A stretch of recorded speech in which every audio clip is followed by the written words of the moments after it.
नमस्कार, मी भाऊ तोरसेकर. तुम्ही बघत आहात प्रतिपक्ष.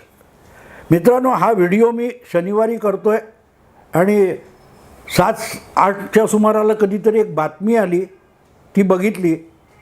कदाचित 8-9ला आली असेल, पण शनिवारची रात्रीची की यशवंतराव चव्हाण प्रतिष्ठान आहे, त्याच्या सभागृहामध्ये कुठल्या तरी कार्यक्रमासाठी वंचित बहुजन आघाडीचे सर्वोच्च नेते प्रकाश आंबेडकर आलेले होते आणि त्याच कार्यक्रमाच्या मंचावर राष्ट्रवादी काँग्रेसच्या कार्यकारी अध्यक्ष, अर्थात राष्ट्रवादी काँग्रेस म्हटलं की राष्ट्रवादी सुळे काँग्रेस पक्षाच्या कार्यकारी अध्यक्ष सुप्रियाताई सुळे होत्या आणि त्यांनी कार्यक्रम संपल्यानंतर आग्रहाने प्रकाश आंबेडकरांना गळ घातली की तुम्ही इथपर्यंत आलाय तर याच इमारतीमध्ये, याच वास्तूमध्ये शरद पवार हजर आहेत आणि कुठच्या मजल्यावर त्यांचं कार्यालय आहे, तिथे येऊन तुम्ही पवारसाहेबांची भेट घ्यावी. आणि पवारसाहेबांची भेट घ्यायला प्रकाश आंबेडकर गेले अशी ती बातमी होती आणि ती ब्रेकिंग न्यूज होती. पुढे काय झालं, नेमकं त्या दोघांमध्ये काय बोलणं झालं हे मला अजून माहिती नाही, कारण ती बातमी नंतर येणार आहे. पण मी हा व्हिडिओ बनवायला बसलो त्याच्या आधी आलेली ती बातमी आहे. अर्थात शरद पवार जेव्हा बंद दरवाजा आड आपल्याला सोडून गेलेल्या 9 मंत्र्यांना भेटतात, तेव्हा ते काय विचारतात, काय कसं पाऊस पाणी कसं आहे, पिकं कशी आहेत, कुठली बुडाली का, कुठली चांगली आली का, पाऊस किती चांगला पडला आहे, पिकं चांगली आहेत की नाही, असंच विचारतात. आदल्या दिवशी आमदार भेटले, मंत्री भेटले, दुसऱ्या दिवशी आमदार येऊन भेटले शरद पवारांना बंद दरवाजा आड. तेव्हासुद्धा बातमी काय आली, शरद पवारांनी त्यांना त्यांच्या मतदारसंघात शेतीची परिस्थिती काय आहे याची विचारपूस केली. शरद पवार किती मुरब्बी राजकारणी आहेत बघा, की ते राजकारणाविषयी चकार शब्द बंद दरवाजा आड बोलत नाहीत आणि तरीही त्यांना महाराष्ट्र तळहाताच्या रेषेप्रमाणे माहिती असतो आणि महाराष्ट्राच्या राजकारणात काय काय चाललं आहे हे त्यांना आपोआप कळतं. असं कुठचं कर्णपिशाच शरद पवारांच्या हाताशी आहे, सेवेत आहे, याची आपल्याला माहिती नाही आहे, पण आहे. आणि म्हणूनच हे जेव्हा मी ऐकलं तेव्हा मला गंमत वाटली की अरेच्छा, प्रकाश आंबेडकर जाऊन भेटले. कारण प्रकाश आंबेडकरांची आठवड्यापूर्वीच एक प्रतिक्रिया आली होती की बाबा तुमची आणि उद्धव ठाकरे यांची भेटगाठ फार पूर्वी झालेली आहे, त्याला आता 7-8 महिने होऊन गेले, आपण एकत्र लढायचं असं तुम्ही आणि उद्धव ठाकरे यांनी ठरवूनसुद्धा इतके महिने झाले, पण पुढचं काही पाऊल टाकलं जात नाही. आंबेडकर आणि ठाकरे यांची भेटगाठ झाली, एकत्रित पत्रकार परिषद झाली, त्यानंतर गेल्या वर्षीच्या डिसेंबर महिन्यात हिवाळी अधिवेशनापूर्वी महात्म्यांच्या अपमानाच्या विरुद्ध एक मोठा मोर्चा आझाद मैदानावर नेण्यात आला होता महाविकास आघाडीतर्फे. त्यामध्ये प्रकाश आंबेडकर यांना आमंत्रणसुद्धा देण्यात आलं नाही आणि प्रकाश आंबेडकर गेले नाही. पण महात्म्यांचा अवमान जेव्हा म्हटला जातो तेव्हा फुले शाहू आंबेडकर हे आपोआपच येतात आणि त्यामुळे प्रत्यक्ष आंबेडकरांचा नातू त्यालाच आमंत्रण दिलं जात नाही.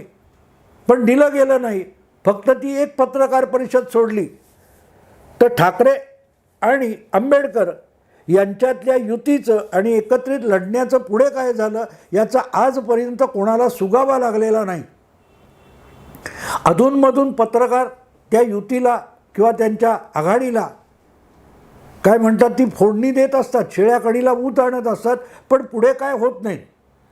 कारण उद्धव ठाकरेंना प्रश्न विचारण्याची हिंमत पत्रकार गमावून बसलेत. त्यामुळे कुठलाही पत्रकार जरी 20-25 पत्रकार परिषदा उद्धव ठाकरेंनी घेतलेल्या असल्या गेल्या 10 महिन्यात, तरी त्यांना कोणीही आंबेडकरांबरोबरच्या युतीचं, वंचित बहुजन आघाडीबरोबरच्या शिवसेना युतीचं काय झालं हा प्रश्न चुकूनही विचारलेला नाही. त्यामुळे वंचित बहुजन आघाडी आणि उभाठा शिवसेना यांच्या युतीचं पुढे काय झालं या बाबतीत उभाटा शिवसेनेकडून चकार शब्दाचा खुलासा किंवा स्पष्टीकरण आजपर्यंत आलेलं नाही. मात्र प्रकाश आंबेडकर यांच्याकडून अधूनमधून त्याविषयी काहीतरी वक्तव्य केली जातात. आणि अगदी अलीकडचं वक्तव्य मला आठवतं. प्रकाश आंबेडकर म्हणाले होते की लग्न ठरलेलं आहे पण राष्ट्रवादी आणि काँग्रेस नावाचे दोन भटजी लग्नाचा मुहूर्तच काढून देत नाहीत. याचा अर्थ उद्धव ठाकरे आणि प्रकाश आंबेडकर यांच्यातली जी सोयरीक झालेली आहे तिचं पुढचं पाऊल टाकायचं त्यासाठी मुहूर्त आवश्यक आहे. आणि मुहूर्त काढणारे दोन भटजी पंचांगच सापडत नाही म्हणून बसलेले आहेत वगैरे वगैरे. त्यांनी उपरोधिक अर्थाने ही शब्दयोजना केली असणार हे वेगळं सांगण्याची गरज नाही. पण मुद्दा असा आहे मित्रांनो, एवढं झाल्यानंतर गप्प बसतील ते जयंत पाटील कसले. म्हणून त्यांनी भटजी मुहूर्त काढत नसतील तर पळून जाऊन लग्न करा असा सल्ला प्रकाश आंबेडकरांना दिला होता. पण जयंत पाटील एक गोष्ट विचारले की पळून जायचं असेल त्याचा नवरा कोण आणि बायको कोण याचा शोध लागलेला नसला तरी पळून जाणाऱ्यापैकी एक जण तुमच्या महाविकास आघाडीच्या कुटुंबातलं महत्त्वाचं पात्र आहे, उद्धव ठाकरे आहेत. मग ते त्या सोयरिकीमध्ये नवरा आहेत की बायको आहेत हे बाजूला ठेवा. पण असं जर पळून जाऊन लग्न केलं तर महाविकास आघाडी ही 15 वर्ष जुनी काँग्रेस आणि राष्ट्रवादी आघाडी एवढ्यापुरतीच मर्यादित राहील. पण कुठलंही निरर्थक बोलायचं असलं की मला वाटते शरद पवार हे जयंत पाटलांवर जबाबदारी सोपवतात. दुसरी गोष्ट अशी की मिळेल तिथे तिथे संधी प्रकाश आंबेडकर सातत्याने शरद पवार यांच्यावर तोफा डागत आलेले आहेत. अगदी उद्धव ठाकरे यांच्याबरोबर सलगी आहे, सगळं आहे. पण तरीही राष्ट्रवादीला आम्ही आघाडीत नको आहोत हे प्रकाश आंबेडकर वारंवार सांगत आले. त्यामुळे एका बाजूला काँग्रेस, राष्ट्रवादी, सुळे गट आणि उभाठा या तिघांची जी महाविकास आघाडी आहे त्याच्यात आज तागायत म्हणजे उभाठा शिवसेना जन्माला आली किंवा फुटली आणि जन्माला आली त्याला 16 महिने झाले तरी विकलांग झालेल्या शिवसेनेचा मित्र म्हणून वंचित बहुजन आघाडीला हे दोन भटजी महाविकास आघाडीत घ्यायला तयार नाही. त्यानंतर आता राष्ट्रवादीमध्ये फाटाफूट होऊन 4 महिने झालेत. पण अजूनही प्रकाश आंबेडकरांच्या वंचित बहुजन आघाडीला महाविकास आघाडीत घेण्याची कुठचीही चर्चा झाली नाही. त्यामुळे कदाचित इथपर्यंत आलोच आहोत तर शरद पवार नावांच्या भटजीकडून मुहूर्त निघतो का हे बघायची संधी प्रकाश आंबेडकरांनी साधलेली असू शकते. कारण अनायसे सुप्रियाताई म्हणतायत की चला लवकर. शरद पंत वाट बघत बसलेत, तुमची मुहूर्त काढतायत, आज पंचांग घेऊन आलेले आहेत असं बहुतेक प्रकाश आंबेडकरांना त्या यशवंतराव चव्हाण सेंटरच्या सभागृहात सुप्रियाताईंनी कन्व्हिन्स केलेलं असेल, पटवलेलं असेल. त्यामुळे चला उभाठा शिवसेना आणि वंचित बहुजन आघाडी यांच्या सोयरिकीची पुढची गोष्ट होण्यासाठी, विवाह होण्यासाठी पळून जाण्यापेक्षा मुहूर्त निघत असेल तर बरं. म्हणून शरद पंतांकडे आपला हात दाखवायला कुंडली घेऊन प्रकाश आंबेडकर पोहोचलेले असू शकतील. पण प्रकाश आंबेडकर एक गोष्ट विसरतात की एका बाजूला सुप्रियाताई प्रकाश आंबेडकरांना शरद भटजींकडे घेऊन गेलेत. त्याच्या काही दिवस आधी त्याच शरद पवार आणि सुप्रियाताईंनी विमानतळावर महादेव जानकर या राष्ट्रीय समाज पक्षाच्या सर्वोच्च नेत्याची भेट घेतली ज्यांचं नाव महादेव जानकर आहे. महादेव जानकर तुम्हाला माहिती आहेत, जे 2014 सुप्रियाताईंच्या विरोधात उभे राहिले बारामती लोकसभा मतदारसंघात आणि केवळ 68,000 मतांनी पराभूत झाले. बारामतीमधून लोकसभेला इतक्या कमी मताने निवडून आलेला हा पवार कुटुंबातला एकमेव खासदार आहे ज्याचं नाव सुप्रिया सुळे आहे. अन्यथा तिथे लाखाच्या फरकाने 4 लाख 5 लाख 3 लाख अशा फरकाने सुप्रियाताई किंवा शरद पवार अजितदादा निवडून येत राहिलेले. पण महादेव जानकर मोदी लाटेमध्ये अवघ्या 68,000ने पडले. आणि असंही म्हटलं जातं की त्यांनी आपल्या पक्षाची कपबशी निशाणी घेतली नसती आणि कमळ निशाणीवरच जानकर लढले असते तर कदाचित सुप्रियाताईंचा पराभव झाला असता.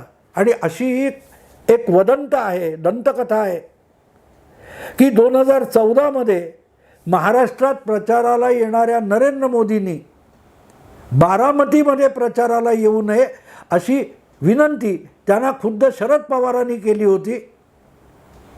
याचा अर्थ कळतो, ज्या 68,000च्या फरकाने महादेव जानकर पराभूत झाले तिथे जर मोदी प्रचाराला गेले असते आणि महादेव जानकर कमळ निशाणी घेऊन उभे राहिले असते तर बारामतीमध्ये पवार कुटुंबाच्या उमेदवाराचा ऐतिहासिक पहिला पराभव 10 वर्षापूर्वीच झाला असता. असो, तर महादेव जानकर त्याच्या आधी म्हणजे 2009च्या निवडणुकीत माढा मतदारसंघात शरद पवार पहिल्यांदाच उभे राहिले. त्यांनी बारामती हा आपला मतदारसंघ आपल्या लाडक्या कन्येसाठी सोडला आणि बाजूच्या सोलापूर सातारा असं जोडणाऱ्या माढा मतदारसंघामधून उमेदवारी केली आणि ते शरद पवार प्रचंड मतांनी 2009मध्ये माढा मतदारसंघातून निवडून आले. तेव्हा त्यांच्या विरुद्ध महादेव जानकर हेच उमेदवार होते. पण त्यांना अवघी 98,000 मतं मिळाली होती, 1 लाखसुद्धा नाही. आणि प्रचंड 3-4 लाख काहीतरी मतांनी शरद पवार दणदणीत विजयी झाले होते. आणि त्या विजयानंतर देखील 98,000 मतं, एवढी मतं तरी महादेव जानकर यांना का पडली असा प्रश्न शरद पवारांना पडला होता. आणि तो त्यांनी जाहीर कार्यक्रमात बोलून दाखवला होता विजयानंतर की तांबडा गांधी कमी पडला. तांबडा गांधी म्हणजे 1,000ची जी नोट होती त्याच्यावर एक गांधींचं जे महात्मा गांधींचं जे चित्र असतं तो तांबडा गांधी. म्हणजे महादेव जानकर यांनी पैसे वाटून 98,000 मतं मिळवली असा शरद पवारांचा आरोप होता. असे महादेव जानकर 1-1.5 महिन्यापूर्वी कधीतरी म्हणे विमानतळावर सुप्रियाताई आणि शरद पवारांना भेटले आणि त्यांच्यात काही प्रदीर्घ बोलणी झाली असं सांगितलं जातं. त्याची फारशी चर्चा झालेली नाही. मुद्दा असा आहे की त्यानंतर म्हणजे 1 महिन्याभरामध्ये दबल्या आवाजामध्ये एक चर्चा सुरू आहे की जानकर आणि जाणकार म्हणजे अर्थातच शरद पवार. महाराष्ट्रात शरद पवार सोडले तर दुसरा कोणी जाणकार नाही. जगातल्या कुठल्याही विषयावरचा महाराष्ट्रातला एकमेव जाणकार आहे ज्याला जाणता नेता म्हणून ओळखतात ते शरद पवार आहेत. आणि त्यामुळेच जानकर आणि जाणकार अशी एक नवी महायुती महाराष्ट्रात होऊ घातली आहे अशी दबल्या आवाजात चर्चा आहे. दरम्यान महादेव जानकर हे 2014 नंतर महाराष्ट्रात जे फडणवीस सरकार आलं त्यामध्ये त्यांना विधान परिषदेची आमदारकी देऊन महाराष्ट्रात मंत्रिपदसुद्धा देण्यात आलं होतं. तरीही ते आज नाराज आहेत. पण त्यांना आजवर काही दिलं नाही. त्या शरद पवारांच्यावर त्यांचा अधिक विश्वास बसलेला आहे. मध्यंतरी एका जाहीर समारंभात शरद पवारांच्या उपस्थितीत जानकरांनी त्यांचे गोडवेसुद्धा गायले होते. आणि त्यामुळे आपली वाटचाल शरद पवारांच्या दिशेने चालू आहे याचा संकेत 1-1.5 वर्षापूर्वीच जानकरांनी दिला होता. आता त्यांची विमानतळावर भेट झाली आहे. त्यामुळे दोघांचं विमान एकाच वेळेला एकाच फ्लाईटने उडू शकतं हे सुद्धा नाकारता येत नाही. पण मुद्दा असा आहे मित्रांनो, मग हे कसं शक्य आहे ह्याची उघड मोठ्या प्रमाणावर चर्चा नाही आहे. पण मग जानकरांची ताकद कुठे आहे? त्यांचा काय तो पक्ष हा प्रामुख्याने धनगरांचा, वंजारी, ओबीसींचा आहे आणि ह्याच पक्षामुळे राष्ट्रवादी काँग्रेसला पश्चिम महाराष्ट्रात, मराठवाड्यामध्ये मोठं नुकसान सोसावं लागतं. त्यामुळे हे एकत्र आले तर कसं भाजपला शह देता येईल वगैरे वगैरे युक्तिवाद आणि नॅरेटिव्ह समोर आणले जात आहेत की जाणकार आणि जानकर एकत्र आले तर त्याचा माढामध्ये पण फायदा होईल राष्ट्रवादीला आणि तुमच्या बारामतीमध्ये सुद्धा होईल. याचं कारण असं आहे की बारामती हा मतदारसंघ ढिला झालेला आहे.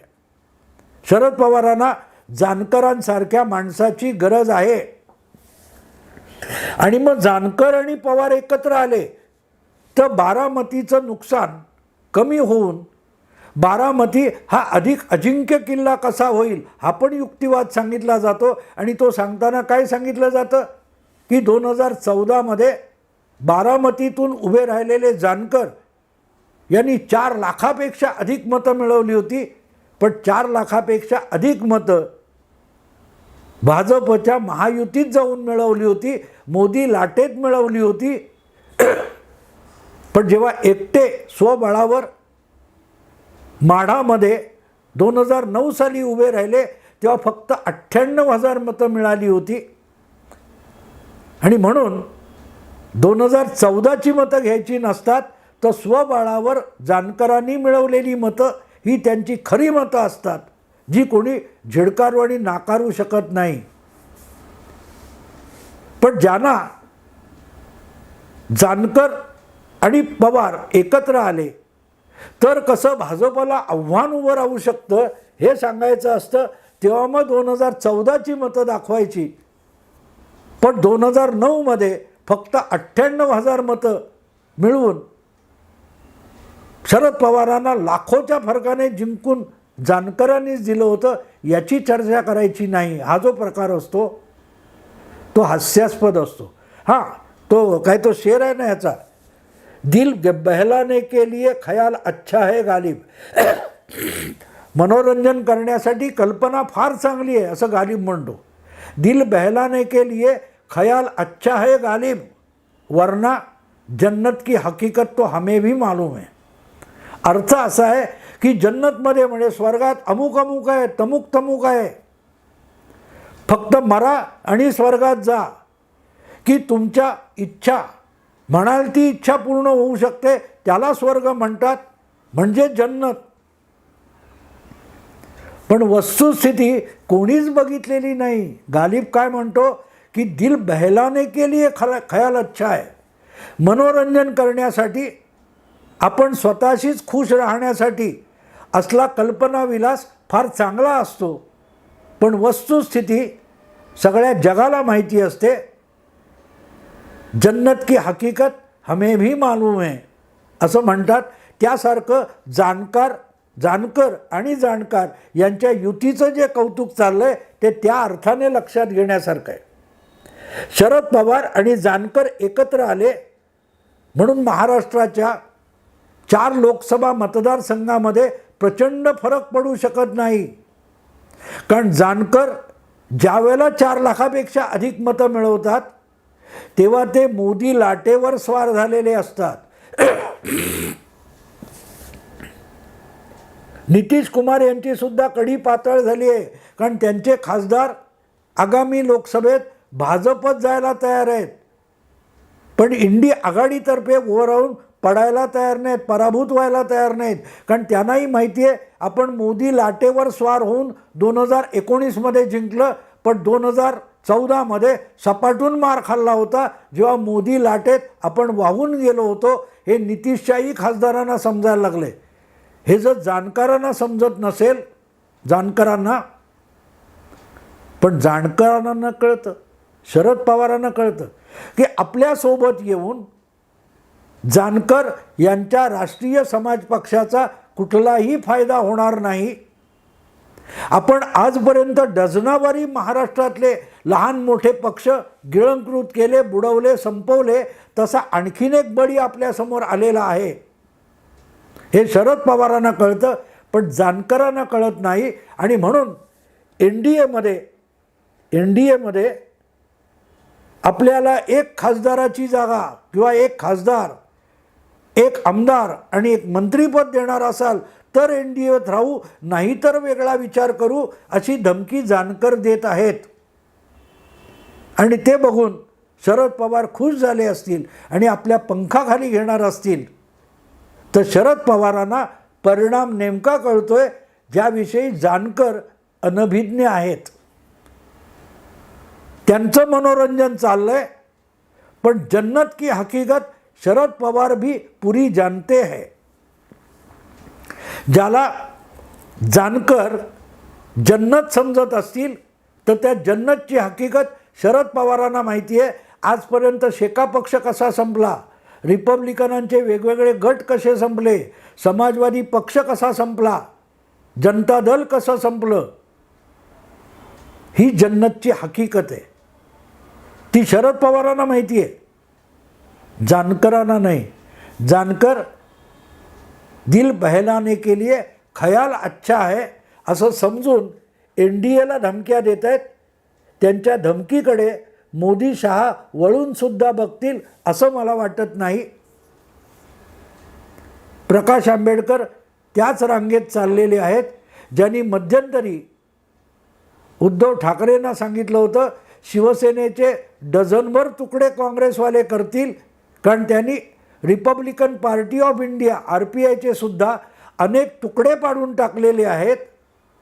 असा सावधानतेचा इशारा उद्धव ठाकरेंना देणारे प्रकाश आंबेडकरच सुप्रियाताईंबरोबर पंचांग घेऊन शरद भटजींकडे गेले असतील तर त्यांचं काय होऊ घातलं याचाही विचार करा. बाकी आत्ता इथेच थांबतो. आवडलं लाईक करा, शेअर करा, सबस्क्राईब करा. नमस्कार.